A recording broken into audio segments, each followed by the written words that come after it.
El Imperdible, con Rafi Mateu y Alfonso Jiménez Luchetti.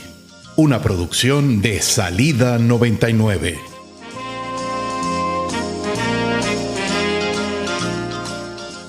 Rafi Mateu, ¿cómo tú estás?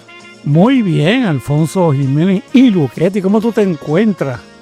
Me encuentro más. ¿Tú te sientes más liberado o te sientes perseguido últimamente? Mejor que mañana y peor que ayer. Bueno, pero no te sientes hostigado. No, por nada. Bueno, no sientes que tú no temes que atenten contra tu seguridad con motivo de tu participación en estos planes clandestinos.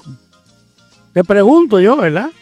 No son clandestinos. No son clandestinos, pero bueno, trataron de serlo. Alguien me dijo, ¿por qué tú dices conspirar? Y digo, bueno, porque no estamos cobrando. Si estuviéramos cobrando, diría que estamos cabildeando. Uh-huh. Pero no, para nada. Ya, tuve la oportunidad, antes de pasar al tema cuando la patria llama, no. Yo tenía una novia, se llamaba Patria, también me llamaba. Así. Y yo iba, No. pero déjame decirte algo. Ey, pues te ríes y se está riendo. Entonces, yo vi de ahí el documento, ¿verdad? Tú me lo enviaste, te lo agradezco. Ese es el proyecto de la orden El proyecto ejecutiva, lo que falta es que decirle pronto va a firmarla. Y entonces, no, eso no. No, pero así luce el proyecto. Así luce el proyecto. No, olvídate de las intenciones secundarias.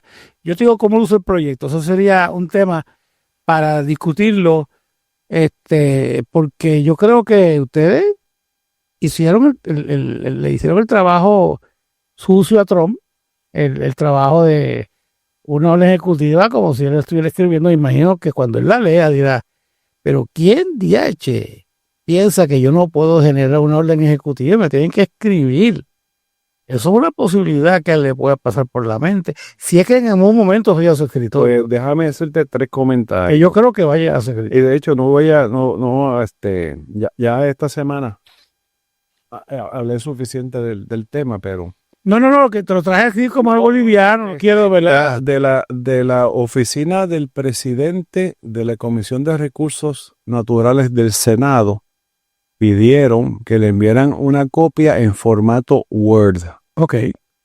Que me explicó Egui, nuestro productor Egui Barrero, de Ruta Salida 99, Ajá. que eso significa que es para poder coger y en vez de alguien que lo copie de vuelto, sino que tú lo usas y obviamente ellos en el Senado no le van a hacer una orden ejecutiva al presidente, pero podrían utilizarlo ¿Para alguna legislación? para crear alguna legislación. Esta semana también hubo una reunión, me reservo los nombres de los compañeros o compañeras, con el senador Thune, que es el líder de la mayoría republicana en el Senado. Una reunión que ellos pidieron. No, estamos, o sea que Está moviendo el asunto. Sí, porque esta semana me preguntaron y yo creo que esta es la primera vez que líderes puertorriqueños, pero particularmente independentistas, se les invita a ir a hablar con el presidente del Senado. En 125 años de esta relación. Está invitado Juan Dalmau. Juan Dalmau no tiene nada que ver con esto. Pues fíjate, lució mal. Nada. Debió haber estado envuelto. No. Sí. No. Sí. El PIB habla, el PIB tiene, el Partido Independentista Puertorriqueño tiene su propuesta de una asamblea constitucional de estatus, a la que quizás, pero desde el PNP y el PP debe decirle, vámonos con esa, porque la otra es fast track. Por eso. No, pero No, está interesante. Un día o en un programa podemos, ¿verdad? Ir en los detalles, pues es interesante. Deja que baje el primer zapatazo. Y si estoy vivo, pues lo discutimos. ¿Cómo no vas a estar vivo? No, tú me acabas de presentar que si estoy preocupado. No, preocupado no estoy, pero estoy consciente de que... Pero yo también temo por mi seguridad. También yo de otro lado. Bueno, que no te extrañes. Que conste que en el grupo mucha gente están... se hizo público unos nombres. Sí. Pero hay otras personas que han pedido que por favor, Por anonimato. sí, que prefieren trabajar desde el anonimato y pudiera quién sabe, si hubieran estadistas ahí. Porque esto no es un proyecto, Rafi, esto no es un proyecto de independencia. Esto, primero que nada, es un proyecto para defender el país. Bueno, Por medio de la independencia. Pero que yo sé, porque lo hemos hablado aquí y lo hemos hablado en privado. Trump es una amenaza para Puerto Rico. Y se llama, el grupo se llama Plan B, porque evidentemente en el PNP y en el PPD no hay un plan A. Y eso es preocupante. Obviamente, nosotros partimos de la premisa de que la independencia era alternativa, pero es para salvar a Puerto Rico. Es para salvar a Puerto Rico. El Titanic se está hundiendo.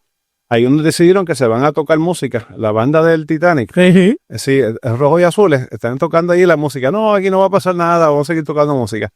Habemos otros puertorriqueños en este grupo particularmente independentistas, aunque no sé, quizás haya que han dicho, espérate, aquí lo que tenemos que hacer es organizar esto y bajar los barcos y poner los salvavidas y preparar esto para salvar a la nación puertorriqueña. Puede haber un grupo que lo que interesa sea mover la discusión, ¿verdad?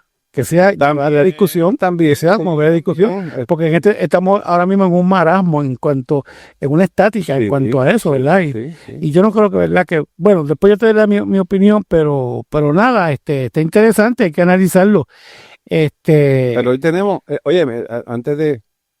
nos han robado la idea del ¿A libro. qué? ¿A mí? ¿Qué me robaron? No, la idea del libro. Ah, bueno. Es que, nos escuchan, nos ven, pero no nos dan crédito. Y yo no voy a ser como dice el amigo Dupré, eso de Caco y Maelo. Pero nos robaron la idea del libro, que lo vamos a discutir hoy, aquí lo tenemos. ¿Está?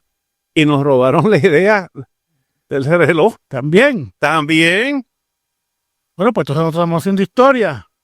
Sí, bueno, no sé, Sin querer queriendo. nos convertimos en influencers. Sin querer queriendo. Sí, me dieron que hacer un programa de televisión con una señora que sacó un reloj así de arena. Y yo, Eso no puede ¿de ser. dónde habrá salido ahí? Eso no puede ser casualidad. O sea, eso no ha sido silvestre.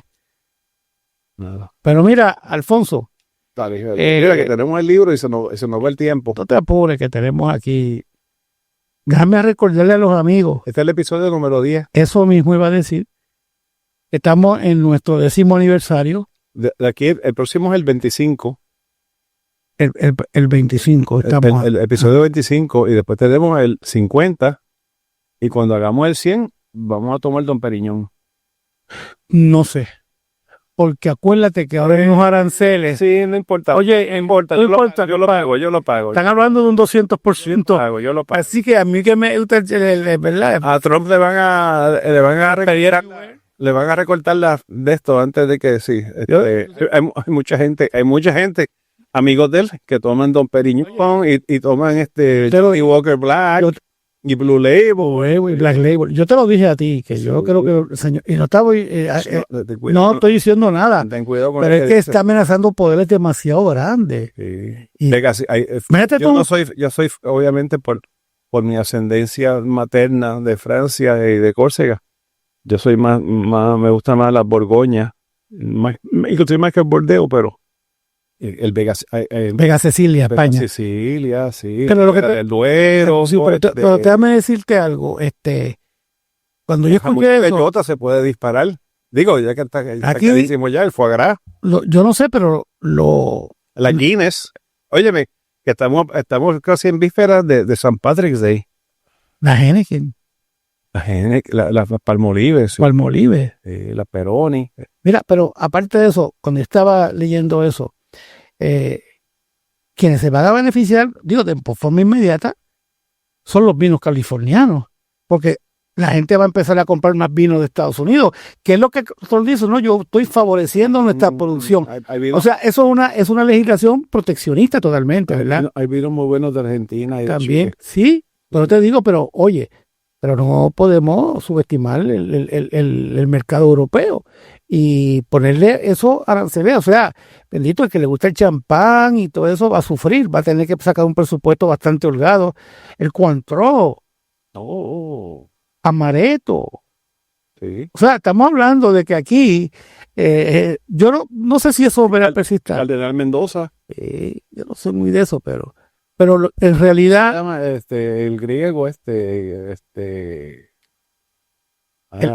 Bailey, el Bailey también, pero está el que es como que de menta, Sambuca. Sambuca, que es parecido al Cointreau, Sí. es bien parecido al Cointreau. Está el Sambuca negro, el Sambuca blanco. O sea, que ahí hay racismo también envuelto.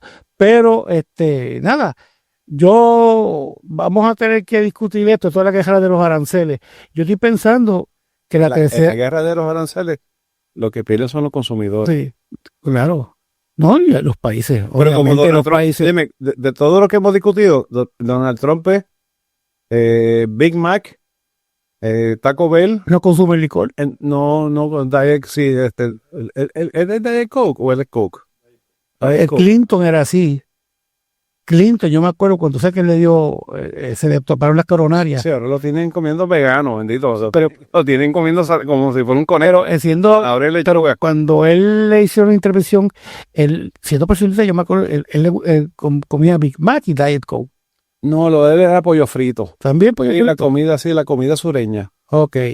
Color drinks. Sí, pero le gustaban mucho los fast food también, yo me acuerdo. Pero bueno, aparte de eso, vamos a ver qué ocurre. Esto de los aranceles, Pero cuando él vino a Ponce lo llevaron a Jome y después lo llevaron a Serrayé. ajá, Se dio 2 palitos de ron porque yo lo vi cuando llegó al cumpleaños ferial que estaba happy. a ver, yo hablé con él un jato. Sí.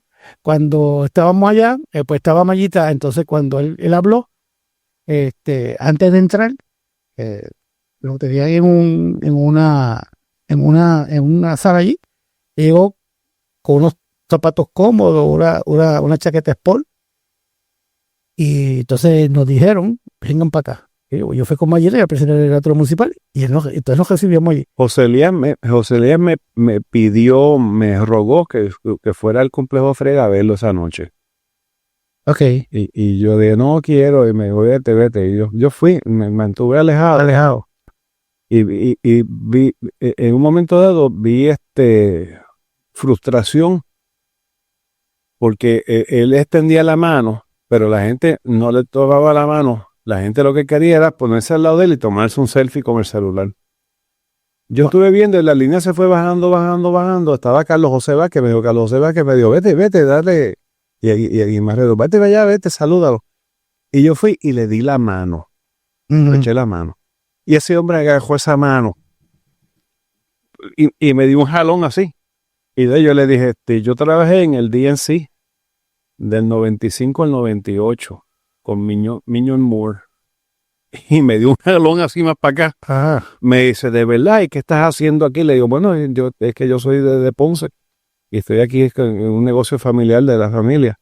Ese hombre estaba tan contento de que alguien le diera la mano, porque en el 96, cuando él aspiró aspiró nuevamente a la presidencia, no habían celulares. Y la cosa era darle la mano. Y el toque humano. Y Bill Clinton, óyeme, yo escuché porque la gente decía, él te daba la mano y con la mano izquierda te tocaba el hombro. Era una cosa instintiva. Un tacto personal, claro. Y la gente decía, eso es como un gimmick. Y yo dije, eso es un... Bueno, es que tú sabes cómo los japoneses, los políticos japoneses, cuando te dan la mano, Ajá. dame tu mano. Ellos te dan las dos manos. Ah, sí. sí. Eso es así, es el protocolo oriental, ¿sabes? Pero Claro. yo le extendí la mano a Clinton cuando la primera vez. La foto que estaba aquí ¿Sí? la semana, el episodio pasado, que es una foto, no fue un selfie, es una foto oficial. Ujú. Y cuando me puso la mano acá en el hombro, la otra mano, yo pensaba que eso era lo que dicen BS, popó de toro. Bullshit. Me quedé, ese hay que editarla. ¿No pensé en inglés? Sí, exacto, en el idioma de la FCC. Pues, Pero bueno, cuando él me puso la mano acá, yo dije, María, yo pensaba que eso era, que no era de verdad, ¿no? Era como estar sentado en una bañera de agua en la temperatura perfecta. Era como que, era como ¿Qué te pasa a ti? Ajá. es que eso, ¿sabes? Ese presidente de los Estados Unidos, que no te solo te está dando la mano, sino que te está dando un toque de afecto. Ajá. Era como si me estuvieran dando, ¿cómo se llama? Le ponen a uno los alfileres en la espalda. Acupuntura. Sí, y digo, se me fueron los dolores. O sea, Pues fíjate, pues antes de eso, entramos. ¿Él no te puso la mano aquí? No, a mí no. Pues no tendría que estar usando estas pulseras ahora si lo hubiera hecho. Pues mírate. Pues entonces, pero lo que sí es que estuvimos hablando un rato, pero estaba de pie, ¿verdad? Entonces lo que me habló fue de la fundación que él tiene en Haití, Sí, no entremos en eso. donde se daba dinero, o sea, allá. No sé. O sea, aquello tú sabes cómo es, ¿verdad? No sé. Pues él me habló de eso, entonces me dijo, no, because de Haiti, y yo le dije, Mr. President. ¿Cuánto le diste un chequecito? No, how much are you involved in that? Entonces me explicó y me pareció, ese contacto me pareció un hombre que proyecta. O sea, el tipo de político con presencia ejecutiva, Bueno, contrario a otro. Él tuvo aquel problema de la infidelidad y tuvo que venir Hitler a hacer aquella famosa entrevista. Hicieron juntos, ¿no? Stand by your man, casi hacía, ¿no? Eso fue en el 92. Sí. Y cuando él te decía, I feel your pain, la gente decía, oye, sí, este hombre, o sea, contrario a quien él derrotó, fue George Herbert Walker Bush, que le dijeron, ¿cuánto vale un galón de leche? Y él dijo, yo no sé, porque yo nunca he comprado un galón de leche en mi vida, mucho menos en los últimos 40 años de mi vida. Pues fue sincero también. No se puso a inventar. Sí, pero la gente, oye, me sería bueno preguntarle a Donald Trump si él sabe cuánto vale una docena de huevos. Bueno, eso es lo mejor, lo mejor. Pero déjame decirte que estamos hablando de Se compró un Tesla, ¿viste? Colorado.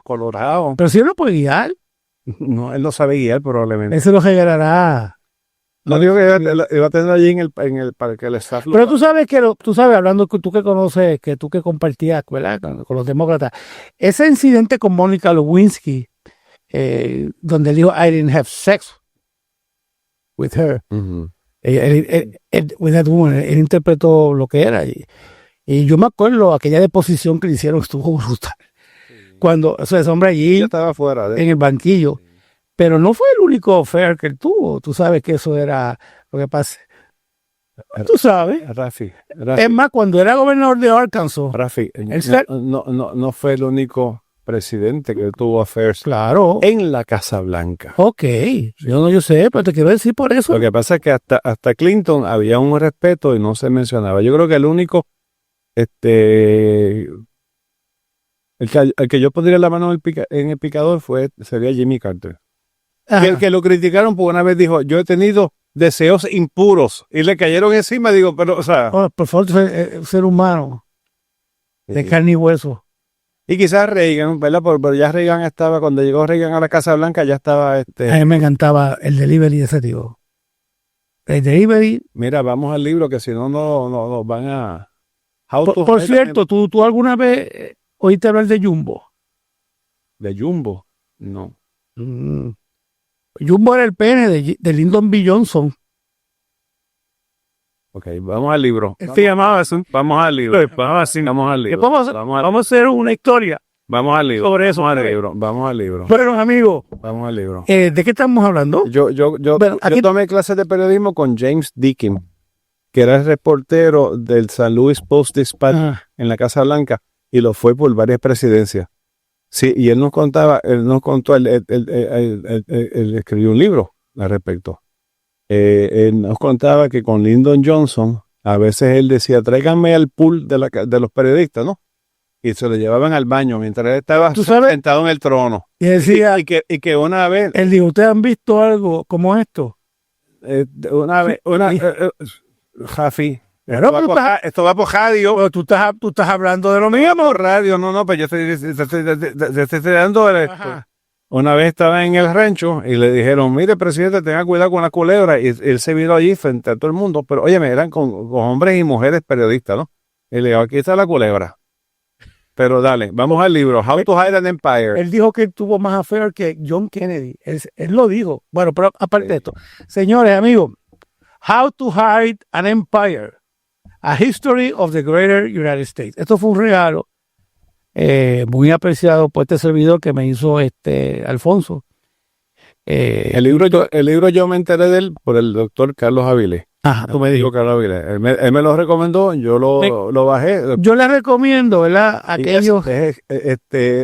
Cualquier persona que quiera entender Ujú. Estados Unidos o la relación de Puerto Rico con Estados Unidos. Este es un libro que se tiene que La leer, es relación- obligatorio. La relación de Estados Unidos con el mundo en general, yo les recomiendo, obviamente uno sabe algo de historia, pero esto da los detalles que difícilmente se conjugan en un libro per se.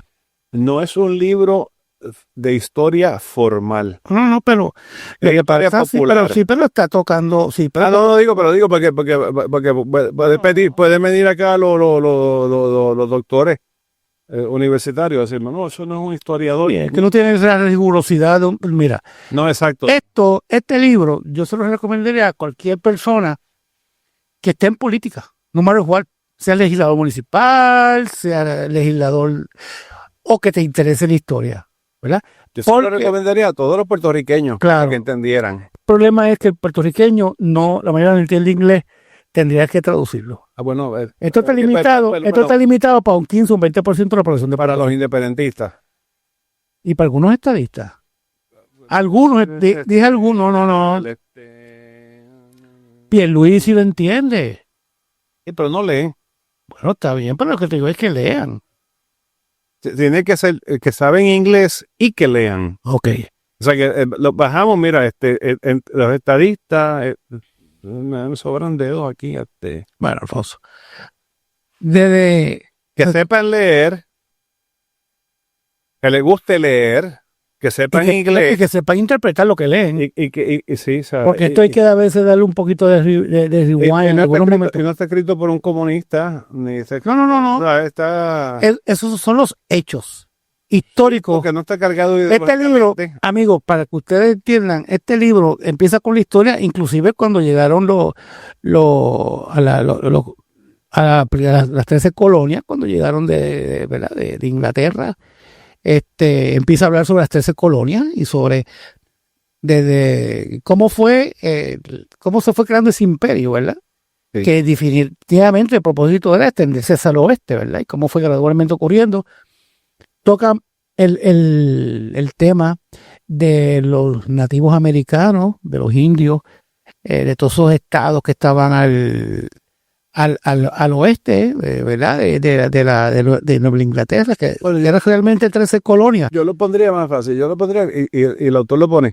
Si tú le preguntas a un estadounidense común y corriente, óyeme, o a un ciudadano del mundo común y corriente, los Estados Unidos te piensa en un mapa de los 48 estados continentales con dos cuadritos al lado que son Hawái y Alaska. Y ellos piensan que eso es Estados Unidos.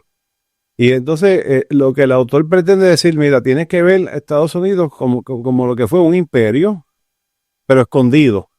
Contrario a Inglaterra, que decía, tenemos a India, o sea, Estados Unidos hizo un imperio que tenía las Filipinas, que tenía Puerto Rico, que incluyó a Cuba en un momento dado. El imperio de Inglaterra abarcaba mucho más en un momento dado. Seguro. Aquello más está en India nada más. Eso nunca caía en el imperio británico. Ahora, de hecho, Y lo otro que decían era, tiene que ser happy hour en algún lugar del imperio británico. Podemos darle un martini. 10 de la mañana porque, Podemos darle un martini. sí, porque en algún lugar es happy hour. Pero lo curioso de eso, Alfonso, es, ¿verdad? Para dejarte que tú, que lo que yo percibí leyéndolo, ¿verdad? Es la verdadera historia de los Estados Unidos, de su componente expansionista, de sus presidentes, unos más, otros menos. Pues vemos Jackson era un solemne. Jackson, Teddy Roosevelt, el expansionista, o sea, Teddy Roosevelt, McKinley, ya tú sabes, y sobre todo lo interesante es cuando Estados Unidos se empieza a hacer de sus colonias entiéndase Filipinas, Puerto Rico, Guam, todo eso. Bueno, las islas de Guano. Guano. De esa Guano, que decía, Guano. ponía la bandera, este es territorio americano, cuando el guano era el fertilizante por excelencia. Y allí no era, y allí básicamente había bueno, imagínate, entre las islas menores no había ni 180,000 habitantes entre todas, con excepción de las Filipinas, que tiene una población mayor. Y la historia de Filipinas es interesante porque en Filipinas pudo haber sido Estado de la Unión. Hubo un movimiento grande independentista allí. Sí, por eso. Y entonces, Filipinas como Puerto Rico por eso, le iba a causar la indigestión. y de hecho hubo más rebeliones en Filipinas que en cualquier otra colonia. Allí se fueron a palo limpio. Bueno, aquí hubo también unas cuantas. Sí, pero Filipinas, de hecho, cuando los japoneses, yo no sabía que le habían otorgado la independencia en el 43. O sea, antes de acabar la guerra, digo, eso era de Yure, ¿verdad? Y el poder que tenía Estados Unidos en las Filipinas y el dinero que extrajeron de las Filipinas. Interesante saber que MacArthur era loco con las Filipinas. Su papá fue gobernador de las Filipinas. Una parte del libro que me impresionó mucho fue que los ataques de Pearl Harbor, ese día, atacaron también otras. atacaron Manila, Sí, atacaron un montón de lugares, pero y originalmente el mensaje del presidente Roosevelt, el draft que le dieron, iba a decir, atacaron a Manila, atacaron a Hawái, y allá le dijeron, no digas eso porque van a decir, pues, ¿qué nos importa si la gente no sabe que eso es nuestro? Y si la gente sabe que eso es nuestro, van a decir, pero ¿qué rayos estamos haciendo allí? No diga, ni siquiera diga Oahu, dice la base naval de Pearl Harbor, que eso sí es nuestro de verdad. Exacto, Y eso era territorio norteamericano. y él cambia, o sea, él no menciona ningún otro ataque para que los estadounidenses pensaran que el ataque había sido solamente sobre Estados Unidos y no sobre ese imperio escondido que tenía Estados Unidos en la parte del Pacífico. Mira, y también es importante saber o sea, para los norteamericanos o los estadounidenses, o sea, Estados Unidos continental, de allá en fuera no era nada de eso. O sea, había comunicación entre ellos. Y de hecho, muchos de los estados del oeste, cuando los fueron definiendo como estado, eran estados que tenían una población bien baja, bien poca, y era pues más o menos que hablaban el inglés. Bueno, cuando hacen en vísperas de la Segunda Guerra Mundial, cuando hacen la carretera, que le tienen que pedir permiso a Canadá para hacer una carretera de Estados Unidos hasta Alaska, la urgencia era tan grande que se rompió un bulldozer, decía, échalo para el lado y traemos uno nuevo. O sea, aquí vamos para adelante. No se arregla nada, dale. Y ahí la cantidad de dinero que se invirtió fue monumental en aquel tiempo, ¿verdad? Digo, todavía era. Y hubo una generación de personas que no habían tenido contacto con el mundo occidental, que se contagiaron con enfermedades para las que no sé si habían vacunas en la época, pero que eran desconocidas para ellas. Bueno, muchos norteamericanos y soldados murieron en las Filipinas por la malaria. Pero ciudadanos nativos canadienses que tuvieron contacto con americanos que traían enfermedades que esa gente nunca había. Bueno, como nativos aquí con los españoles. Exacto. La enfermedad de veneria, la sífilis, la gonorrea, todo eso fue traído gracias por nuestros ancestros. El mal aliento que trajeron allá de Castilla y de Galicia. Sí, las hemorroides que trajeron de otros sitios. Bueno, la cosa es que.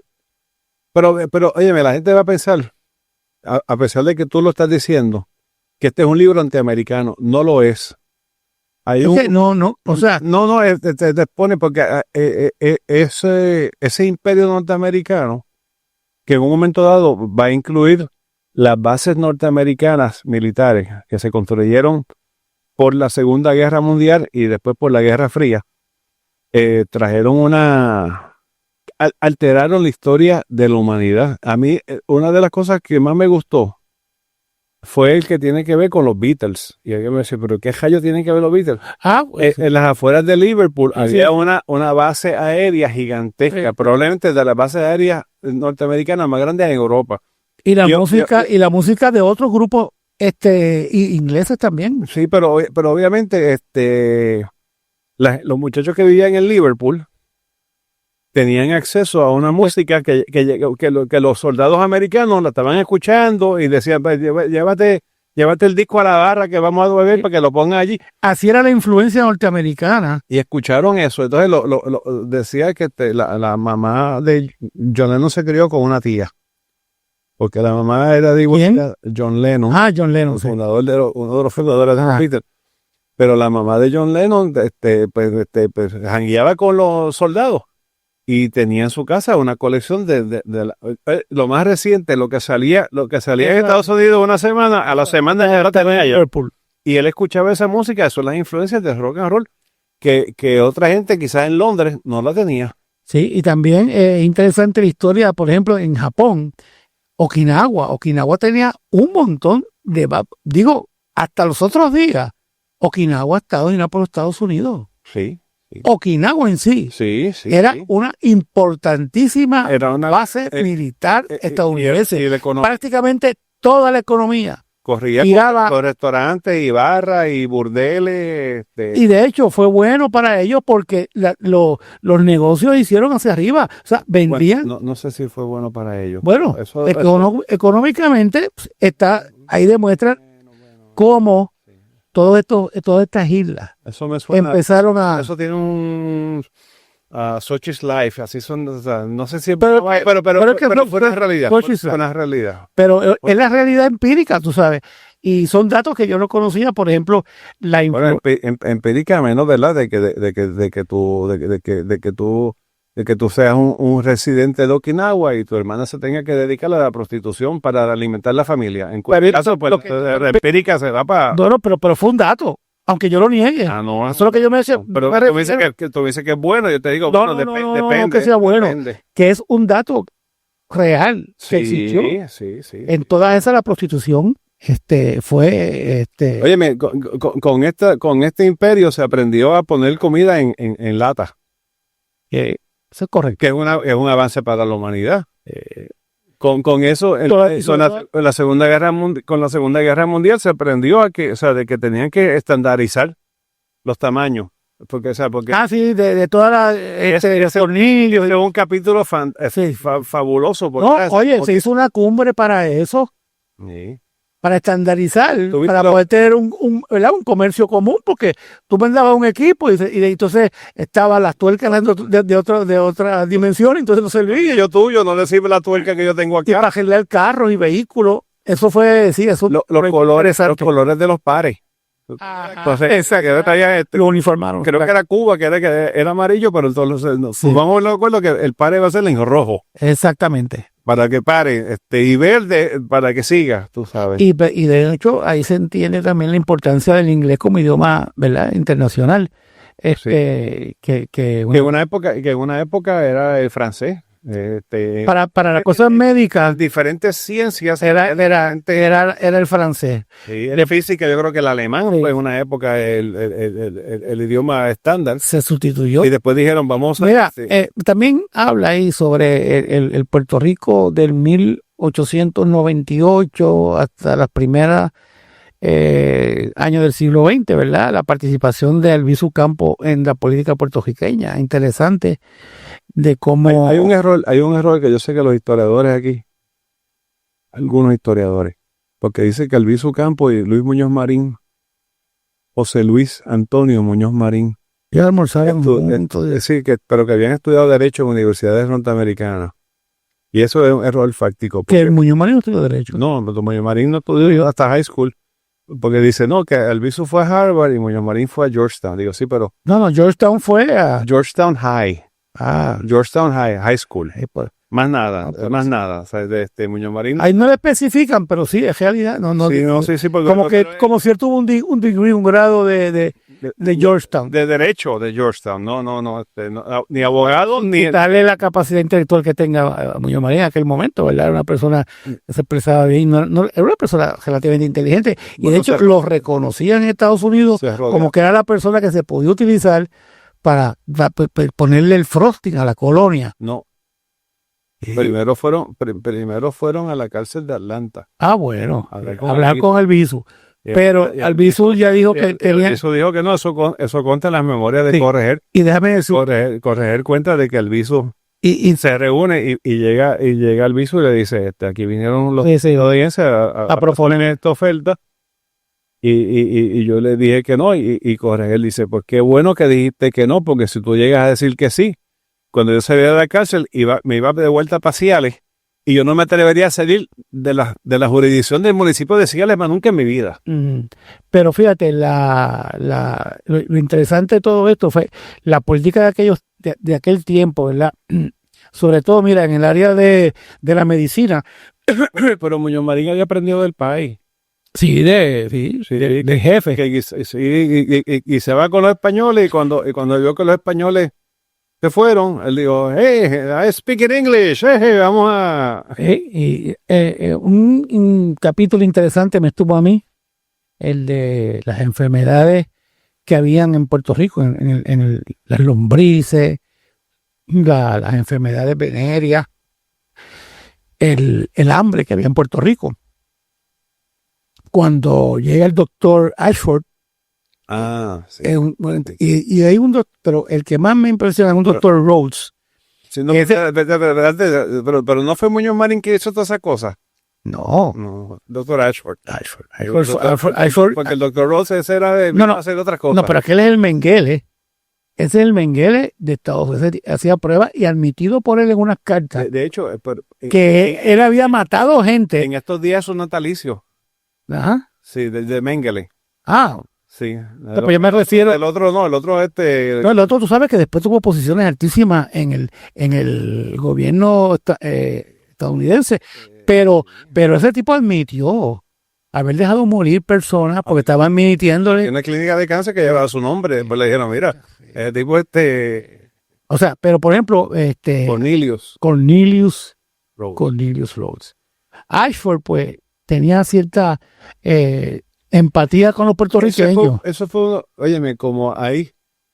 Yo no diría que decenas, yo te diría que hay miles de estadounidenses que llegaron a este país e hicieron de este país su patria. Claro.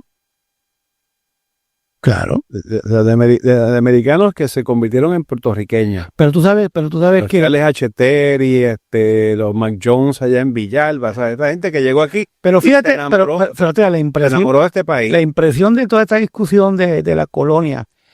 Interesante, porque tú ves cuál era la mentalidad en aquel momento, no solamente de congresistas, sino de muchos de los que estaban aquí en Puerto Rico. Bueno, yo creo que Rhodes dijo, yo no sé por qué diablos estoy aquí, esta es una isla sucia, enferma, ¿verdad? Denigrante totalmente sus expresiones sobre la isla. No, racista. Pero no hacia Ashford. Él prácticamente pensaba y se lo comunicó en Estados Unidos, mira que aquí tenemos unos guinea pigs buenísimos. ¿Tú te imaginas? Y eso así fue de tratar de ser humano. Tú sabes que las pastillas abortivas... ¿Cómo se dice guinea pigs en español? Bueno, son los animalitos que se usan para experimentar con ellos. Son como unos roedores. Unos guinea pigs, sí. Bueno, oye, aquí se utilizó el napalm. Antes de usar napalm para de usarlo en Vietnam, lo usaron en el yunque para probarlo. Eso es. Las pastillas anticonceptivas. Las anticonceptivas, tú sabes que aquí ocasionó muerte. Digo, se desarrolló en Puerto Rico fue. Y se identificaban ciertas mujeres y obviamente le daban un dinero y había tanta pobreza en Puerto Rico bueno, sí, que mucha gente accedió a eso. Pero era o te tomas la pastilla y comes, o no te tomas la pastilla y te mueres como quieras. Y no comes, sí. Pero se utilizó y ya eso fue lo que tal vez llevó a Albizu a que se puso un poco más exigente, porque Albizu pensaba que se podía en un momento dado dialogar esto con los Estados Unidos. Él se dio cuenta que no. Y ahí fue que dio la independencia ahora. Y había algunas... Ave María, habemos unos que pensamos más o menos lo mismo. Vamos a ver si podemos hablar, porque si no podemos hablar, esto se va... Yo pienso que pueden hablar ahora. Bueno, el problema es que lo escuchen. Estamos en eso. Porque mira, hay unas que te dicen, mira, está la situación mala. No estoy, Jennifer, mira, la cosa está mala. Mira, tenemos estoy seguro. mira, Pablo José, tenemos que bregar. La. Yo creo, fíjate, yo te voy a decir algo. Yo creo que tanto Pablo José como Jennifer saben la realidad. O sea, no lo subestimen. Lo que pasa es Entonces son crueles. no son crueles. Ella va a hacer lo que pueda a su alcance para minimizar estos Son efectos. perversos. Sí, No, oye, eso hay que oye, y comunicarlo. y Pablo José, o sea, José Hernández, ¿tú lo conoces? no No, personalmente. me van a decirle Pablo José Hernández, pues yo tampoco lo conozco personalmente. Ok. Tú conoces a Jennifer, tú le puedes decir. No, pero tampoco la gobernadora Jennifer. Le digo Jennifer González. Dije, pues, Jennifer González. Pero el problema es que mientras Pablo José Hernández Rivera habla sobre equidad en fondos federales, Pues. o sea, yo a veces digo, me da pena Bueno, porque, eso es mira, tú sabes la realidad abandonados Mira, con organiza. La realidad Sí. puertorriqueña es que Puerto Rico en este momento no está en la lista de prioridades de Estados Unidos. Yo creo que Estados Unidos no quiere la yo creo que- independencia para Puerto Rico. Yo no creo que esté en la lista de prioridades, yo creo que está en la página de Cheo, Ok, en la página de Elon, ok, que es la página de Cheo Inglés. ok. Elon's page. Ok. Estamos en Elon's page. Sí. Pues es posible, pero es fuerte porque en este momento histórico Estados Unidos está cambiando drásticamente su geopolítica, o sea, totalmente, tanto interna como política exterior. O sea, y esto es peligroso porque en un momento dado Esta semana se fueron el Standard & Poor's, el Dow Jones. bajaron bastante. Sí, por la incertidumbre. Y eso es importante. Oye, Esos números son los que ves, ¿sabes? Todavía no ha pasado nada. Todavía. Y entonces, Pero yo explicaba esta semana una cosa, tú la tienes que haber escuchado antes, la ley de oferta y demanda. claro, Porque si tú dices, espérate, van a si yo subir acaparo el mercado, y entonces el acero lo van a subir a 25, de momento el presidente dice, claro. y si molesta mucho lo subo a 50. Y dice, pues, vamos a comprar todo lo que podamos a 25, porque mejor es a 25 que a 50. Entonces, Pero- mientras más demanda hay, pues, Pero eso es una más sube el precio. superinflación lo que estás creando, porque al final del camino No, fíjate, están hablando de stagflation. Stagnation e inflation a la vez. Ok, Eso es es la tormenta perfecta. LHB, eso es el LHB. Esto es lo peor de los dos mundos. Pero mira, yo entiendo que en algún momento esto va a chocar. Y yo no sé cuándo va a pasar esto, ¿verdad? Pero yo veo al presidente, ¿verdad?, improvisando mucho. Este hombre tiene muchísimo poder, Elon Musk. Yo pienso que el presidente no está. Bueno, eso Yo creo que está un poquito chochando como estaba Biden antes. De hecho, yo que voy a cumplir 60 en julio, pienso de que Estados Unidos y el mundo debería, y no quiero que suene como que edadismo, pero de decir, mira, después de cierta edad, por las cuestiones que tú puedes generalizar de la salud, de la verdad, es cognitivo, claro. sí, que deben Ponerle un tope. deben ser las responsabilidades, deben ser menos. Alguien me va a decir, yo estoy en 70 y estoy maduro, pero hay que ver. No, las responsabilidades no tienen que ser menos, tienen que ser igual. Lo que pasa es que hay que ponerle un tope a la edad. Eso yo creo que es importante. Y antes de tomar la presidencia, cuando tú seas candidato, no cuando seas electo, hacer un test psiquiátrico bien. Cuando estés en una edad, una evaluación psiquiátrica. ¿Tú crees que Claro, de acuerdo con él? Claro que sí. Una persona que puede crear una queja mundial. Eso estamos hablando de unos aranceles nada más, ojalá y fuera eso.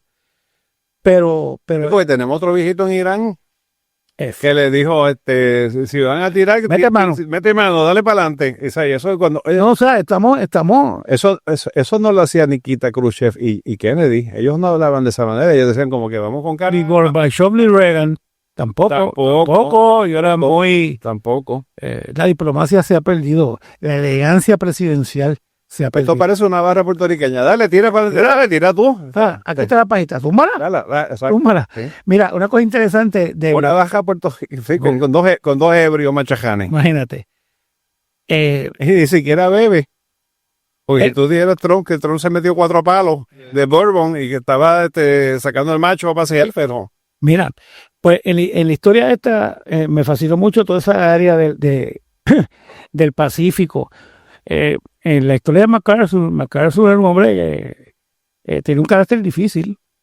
Y MacArthur era un monstruo. entonces tú sabes que pues, Eisenhower aceptó ser presidente porque la otra alternativa Para evitar que él fuera. hubiera sido MacArthur. Pero MacArthur fue endiosado en Estados Unidos. Bueno, él recibió, tú sabes que $500,000 que le regalaron cuando se fue de Filipinas. Y dio, ¿Era ilegal? imagínate, a un general Óyeme, era $1,000,000 en aquel de tiempo. aquella época. Ahora son 10 millones. Yo me atreví a decir que estamos llegando casi a... Y él lo aceptó. Él vivía en el penthouse del Manila Hilton. Sí. Y tenía, o sea, y la gente lo quería. Acuérdate que el papá de él fue gobernador No era en el pejado, vivía en el piso. en el piso. Completo, sí. Él tenía todo su staff allí. El papá de él fue gobernador de las Filipinas. Él era un dios. Era el dios de Filipinas. Y Por eso cuando se tiene que ir, que lo montan en la torpedera para llevar a Australia. dice Que le dice, yo volveré. I'll be to Bataan, but I'll be back. O sea, se estaba guisando allí. Eso, I will return. esa es mi finca. Exactamente. Y tuvo una relación con una filipina por allá. Beto, tú tienes esa obsesión. Pero sí que eso no es nada. O sea, que él le cogió cariño a los filipinos. Sí. Y tuvo, Con la Filipina le gusta mucho cariño. pero oye, él era compadre del presidente en un momento dado. Cuazón se llamaba él, o Cuazán. Sí, Él le bautizó, o sea, eran compadres de uno de los hijos. O sea, of all people, ¿tú te imaginas? pero el padre de él, cuando fue gobernador, él peleó con los independentistas filipinos. Y lo que se llama waterboarding, la tortura esa, que te ponen, te acuestan y te inclinan hacia atrás y te ponen una toalla Moja. y te tiran agua. Eso lo inventaron allí en Filipinas. Yo recuerdo cuando comenzó la guerra de Irak y Afganistán, que el escritor británico Christopher Hitchens, que había sido un liberal por mucho tiempo, él dijo que él favorecía esa tortura y que eso no era tan malo. Y él se sometió, él dijo, pues yo voy a someterme a eso para ver si está mal o no. Después que se lo hicieron, él dijo, espérate, esto no es lo que yo pensaba. Porque cuando tú sales de eso, te dan unas palpitaciones De arritmia. que te pueden provocar un ataque al corazón. Claro. Y él dijo, por poco me matan en eso, o sea, por poco me mueren. Y el desespero que tú te estás ahogando, No. y después cuando te dejas respirar, ahí te ahogas otra vez. No, Y te ahogan con aire. Y otra es la inmersión en un cubo de agua. Eso, Pues y no te sacan hasta que... eso estás- lo aprendieron a hacer en Filipinas, con Sí. el papá de MacArthur. Bueno, o sea, que el señor era una persona Hombre, así de ley y orden. de ley y orden para los demás. Un Gregorio Matías de la vida. Ah, bien. Pues, realmente, pues, la Filipina es un caso que es interesante leer. Ley y orden. Ahora, interesante la ¿Tú relación. crees que Goyito nos escucha en el podcast? No, No. no creo. Bueno, ojalá y nos escuche, ¿verdad? Porque para que aprenda un poquito de historia. Porque es que aquí la gente no... Por ejemplo, mira, Cuba. Toda la historia de las colonias caribeñas. Esto es otra cosa que la gente parece que no Esa la entiende. relación de Cuba y Estados Unidos que la gente piensa, esa gente se ha odiado toda la vida. Muchacho, deja eso. Ahí hubo un romance que acabó mal. Mira, Entre Cuba y Estados Unidos hubo un romance La Habana que acabó mal. era mucho más próspera que la ciudad de Miami. En un momento dado. Bueno, que había más construcción. Miami era un mangle, era un La mosquito. ciudad de Miami, pero te estoy diciendo. Sí. O sea, Allí tuvo que llegar un puertorriqueño y organizar eso. mira, en Cuba, los primeras televisores en Latinoamérica llegaron a Cuba, las primeras tiendas Sears estaban en Cuba, Mira, mis parientes, los hermanos Ben, los de Puente de los Hermanos, eran dueños todavía. Digo, yo no tengo nada que ver con la familia Ben, pero tengo contacto con una prima prima tuya. lejana, sí, de los hermanos Ben, eran hijos de la Madame Luchetti, la del condado. Ok, Y ellos fundaron la ITT. ok. ¿Tuviste el Padrino 2? Sí. Cuando le traen a Hyman Roth, le traen un teléfono de oro macizo. Ajá, Esos son dos hermanos Ben. ok. Sí.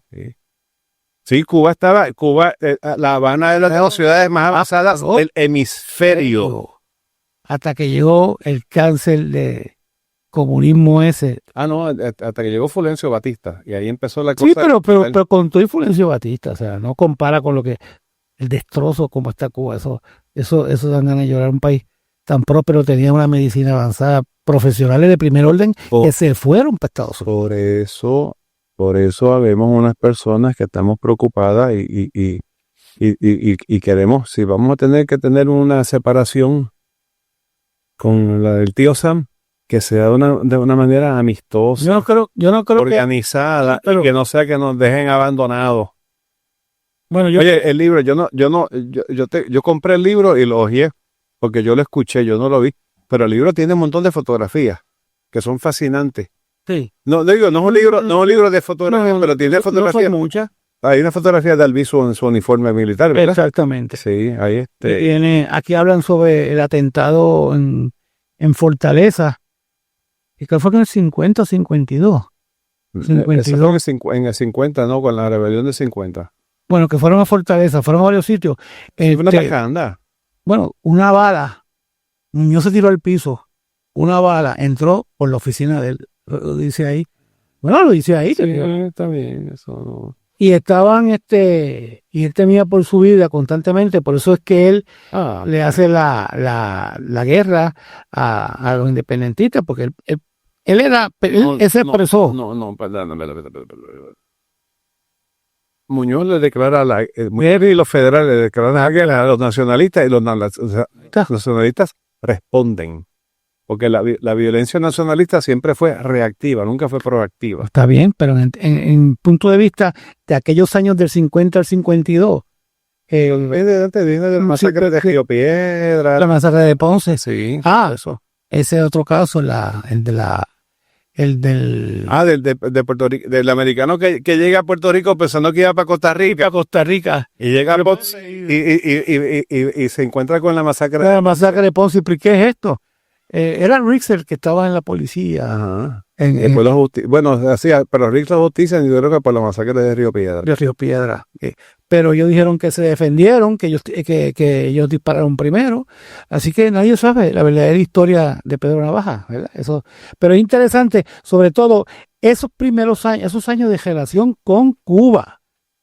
Fíjate que la República Dominicana nunca estuvo en la mira de Estados Unidos. Ellos no... Que allí hubo un movimiento estadista también. Sí. Y yo creo que si Por eso es que Goyito Matías se vino para acá, porque allá no se pudo dar y quizás dijo, a ver si trato un poco. Déjame decirte una cosa. Yo entiendo que en un momento dado había un ambiente muy positivo para que Cuba hubiera sido un Estado de la Unión. Mucho más que Puerto Rico. ¿Sabes cuál era el problema? Que había muchos negros. Había muchos afrocaribeños hispanoparlantes, que esa siempre ha sido la venenosa. El idioma. No, entonces, la cultura. Y la cultura, por eso es que era más fácil. Primero, los estados que se fueron anexando eran continentales y había poca población. Y la población, hablaba el inglés. A mí siempre me ha sorprendido, no siempre, pero de un tiempo para acá. Perdone. ¿Por qué los gobiernos estadistas de Puerto Rico, del PNP, aprenda y utilice el inglés? O sea, yo creo que era... Yo sé que hay una posición... Había una posición, no era fácil. Histórica, pero... Había cierta resistencia. Pero ahora es más fácil. Sí, déjame decirte una cosa. Yo recuerdo, por ejemplo, mi mamá, mis tíos... todos estudiaron en Ponce, ¿verdad? En lo que era la Ponce High. Okay. La Ponce High, pues, Digo, ya mismo la señora McMahon, la cieja. No, pero oye, o él Ramos Pared, ¿qué se llama este señor tan simpático. De educación. Sí, bendito. Él no tiene CN, ese no habla inglés. Ok. Porque él no se ha dado cuenta que lo van a eliminar, el departamento lo van a eliminar, él sigue ahí como que... No le van. Tenemos incertidumbre. Le van a poner un traductor, tranquilo. ¿A él? Sí, mira, pero yo lo que te voy a decir... Que lo va a pagar. ¿Ah? Porque no lo va a pagar el Departamento de Educación Federal. Pero paga él su salario. Pero mira, hablando en serio, en aquel tiempo salían unos profesionales, los profesores que habían en la Ponce High, te estoy hablando de la década del 40, 40, sí, por ahí. Tremendo. Y se enseñaba inglés, salían hablando muy buen inglés. Yo no sé qué pasó. Puerto Rico lo intentó, pero había mucha oposición. De hecho, ¿te acuerdas la iniciativa de cuando el Cuartel Hernández Colón, del Spanish Only? Todo, Pero eso era un juego político pero- de Hernández Colón. pero te quiero decir Tú sabes. que ellos hubieran sido, Usted también lo cogió de tontejo muchas veces. oye, hubieran sido mucho más patriotas de darle las herramientas a un Puerto Rico que se estaba levantando de hacerlo bilingüe. Porque hoy en día, Yo creo que aquí se Porque- debe haber enseñado ambos idiomas. lo que pasa es que también, Obviamente partiendo de un Lo que pasa es- español sólido sí, lo que y pasa después un inglés también, como segundo idioma. lo que pasa también, Alfonso, es que había mucha resistencia porque mucha gente, por complejo realmente, veían como un lenguaje extranjero, abusador, y se resistían a aprenderlo. Y sin saber que él va a ser el lenguaje universal en algunos años. Así que yo creo que los gobiernos hicieron un mal servicio. Hubieran insistido en eso, tal vez hubiera sido otra historia en Puerto Rico. Pero Hubiera sido, sí, hubiera sido otra historia porque, o sea, quizás no dramáticamente, pero hubiéramos sido más apreciados yo estoy por la metrópoli y mucho más queridos Yo estoy muy consciente. si hablamos digo, Puerto Rico tiene una ventaja. En Estados Unidos la gente solamente habla un idioma. En Puerto Rico muchos hablamos los dos. Dominamos Sí. el nuestro y hablamos otro, que es el de ellos. Ya vemos que le damos, marcamos tres y es uno que Usted, pero no, óyeme, y yo estoy muy consciente de que mi español es limitado porque mis últimos 3 años de escuela superior yo los hice en inglés en una escuela en Estados Unidos. Y estoy muy consciente de que a veces mi español está limitado. Yo estoy de la época de las cartas. Yo hablaba con mis padres una vez por semana, pero con mis abuelos, podía llamarlo quizás una vez, a mis abuelos puertorriqueños me daban permiso para llamar una vez al mes. ¿No te acuerdas? Eso era como que collect call to 809, aquella época el área code era 809, 809-844-0191, y el abuelo, el materno vivía la mitad de la época en Francia y la otra mitad en Puerto Rico, pero el paterno vivía acá y me decía, pues no me llames todos los meses, pero me puedes llamar un mes sí, un mes no. Pero con los abuelos era por carta. Y mi abuelo yo le escribí una carta y él me contestaba una carta por correo, ¿verdad? Con el sello, y me mandaba la carta que yo le había escrito a él. corregida. Sí. En español. En la de español, sí. Y ese fue mi abuelo, ese fue Alfonso Jiménez Aguayo, el que apenas llegó a un 4º grado, no 4º año, 4º grado. Dorado. 4º grado. Ese tuvo que ir a trabajar para ayudar a la familia. Tu abuelo paterno. Mi abuelo paterno, sí, eso era, Oye, ahora que tú dices eso, él fue autodidacta, o sea, antes que se acabe el tiempo, hablando sobre el idioma, que hay un capítulo aquí que dice que el language is a virus, es interesante. el inglés, En un momento dado, el inglés se convirtió en un virus. un sí. virus. Por eso te digo, así se veía también por los puertorriqueños.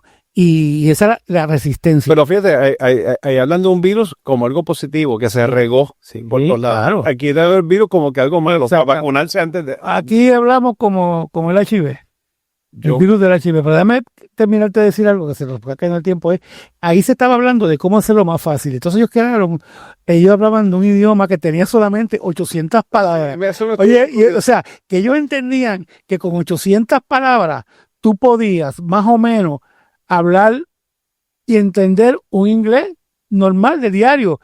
Uno lo llevaban hasta 1000 y pico de palabras. Y es interesante porque le pusieron hasta un nombre y todo que podían ser suficientes. Fascinante, eso me llamó mucho la atención. Y le pusieron un nombre, no recuerdo cuál fue el nombre a ese lenguaje. Porque diferentes lenguajes tienen más o menos palabras. En inglés, una mala palabra significa muchas cosas. Ah, En español tenemos malas palabras para particularizar exacto. Y en francés hay unas malas palabras también bien particulares. O sea, este es para este tipo de personas. No, en inglés son más genéricas. Exactamente. Sí, eso. Pues, No, Alfonso, yo creo que ya se nos está acabando el tiempo, pues. Ahora fíjate. Es un placer. Después podemos también todavía. En algún momento vamos a discutir otro libro. Exactamente, pero realmente les recomiendo este libro. O sea, es un buen ejercicio. Sí. Qué pena que no esté en español. Ajá. Bueno, Pero óyeme, pero está en Audible. Pues yo tengo la. Ajá. Yo lo he escuchado. pero en inglés. Estoy seguro. Por eso. Of course. Pero tú dominas el inglés. Of course, Ralph. Ralphie. Ralphie. Ralphie. Mira, acá, pero tú dominas el inglés. Poquito. Ah. O sea, tú puedes escribir una carta en inglés. Sí. Puedes. O sea que tú puedes escribir una orden ejecutiva en inglés. Ejecutiva. Te pregunto. Ejecutiva también. ¿También? También. Entonces, cuídate, nos vemos la próxima. Ok, amigo, hasta la próxima semana.